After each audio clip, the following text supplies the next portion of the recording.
L'invité écho, Jean Lémarie.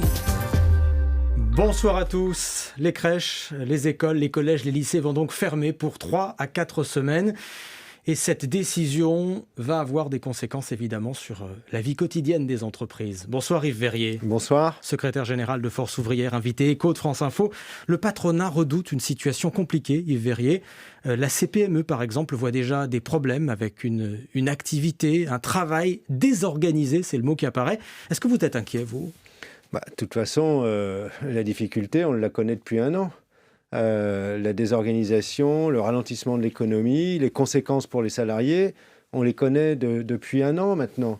Donc, dans la situation présente, ce que je m'efforce, et on avait une réunion avec les organisations d'employeurs et la ministre du Travail tout à l'heure sur justement la déclinaison de ce qui a été annoncé hier en matière économique et sociale. Moi, ce que je comprends, c'est qu'on nous dit qu'on a un mois, peut-être à une semaine près, à observer des restrictions à nouveau plus généralisées qui ont pour vocation de ralentir franchement l'épidémie pour que parallèlement la vaccination prenne le relais. Il ne faut pas que ça foire, il ne faut pas que ça loupe de ce point de vue. Mais là, pour le coup, moi je dis aux employeurs, eh bien, soyez, puisque vous invoquez souvent le dialogue social, le patronat nous invite à un agenda paritaire autonome, social et économique, eh bien, faites montre d'une attention portée aux salariés et faites en sorte que les salariés ne subissent pas les conséquences d'une situation qui, de toute façon, est compliquée. Entrons dans les détails, parce que c'est ce qui intéresse nos auditeurs, nos téléspectateurs. Les parents qui doivent arrêter de travailler totalement pour garder leurs enfants peuvent demander à bénéficier du chômage partiel. Est-ce que c'est une bonne solution pour vous ? C'est une bonne solution. En tout cas, c'est la moins pire.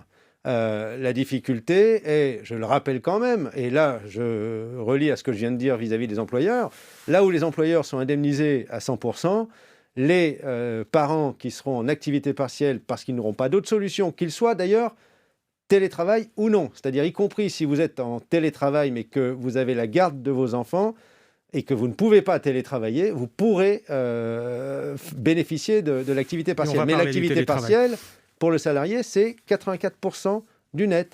C'est 16% à tout le moins de perte de salaire sur les journées travaillées en activité partielle. Ça peut faire hésiter, ça, Yves Verrier, non ? Ça peut faire hésiter. Alors, ceux qui sont tout en bas de l'échelle au SMIC sont indemnisés à 100%, mais dès que vous êtes un peu au-dessus, y compris des éléments de rémunération qui ne sont pas pris en compte, ça peut faire mal. Certains chefs d'entreprise demandent, puisque la situation a changé, à pouvoir justement changer les dates de vacances de leurs salariés ou demandent à imposer des dates précises pour ne pas désorganiser l'entreprise. Qu'en pensez-vous ?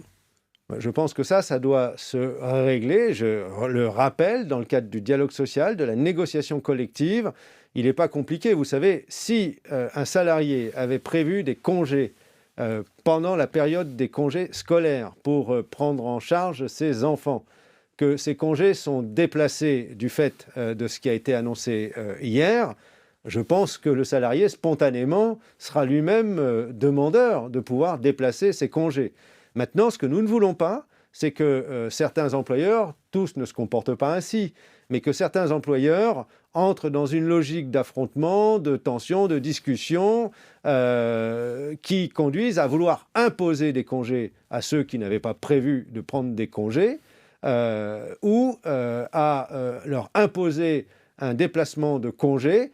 Vous savez, vous n'entrez pas dans la vie privée des uns et des autres. Vous ne connaissez pas la raison des congés. Elles sont ou non liées au congé des enfants. Elles sont peut-être associées au fait que vous aviez prévu aussi, vous avez pris une réservation dans un gîte ou je ne sais quoi. Fort en ce moment, les gîtes, on ne va pas très loin.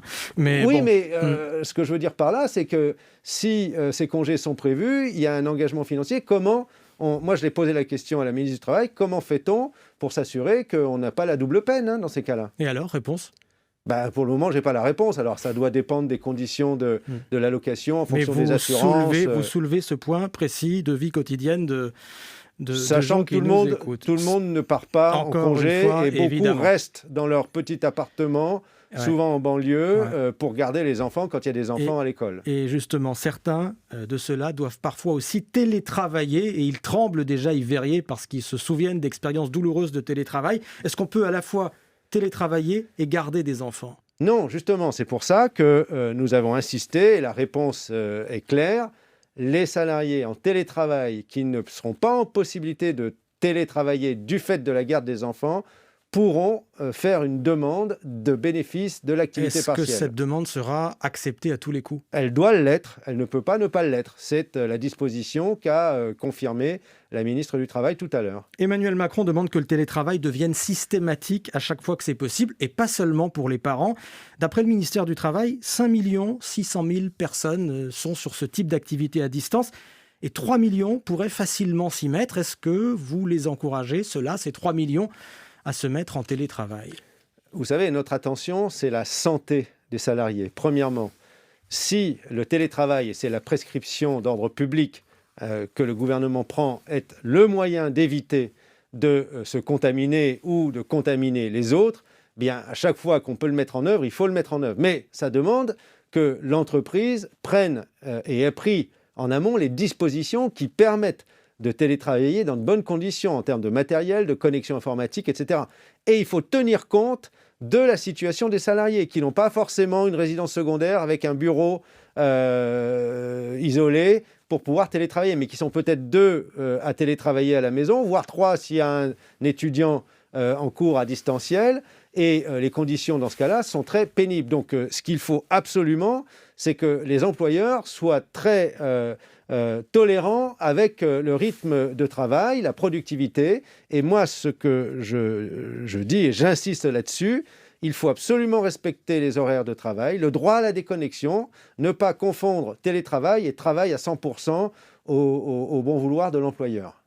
Yves Verrier, le secrétaire général de Force ouvrière, appelle au dialogue et à la tolérance. C'est le mot que vous venez d'employer. Vous étiez ce soir l'invité Écho de France Info.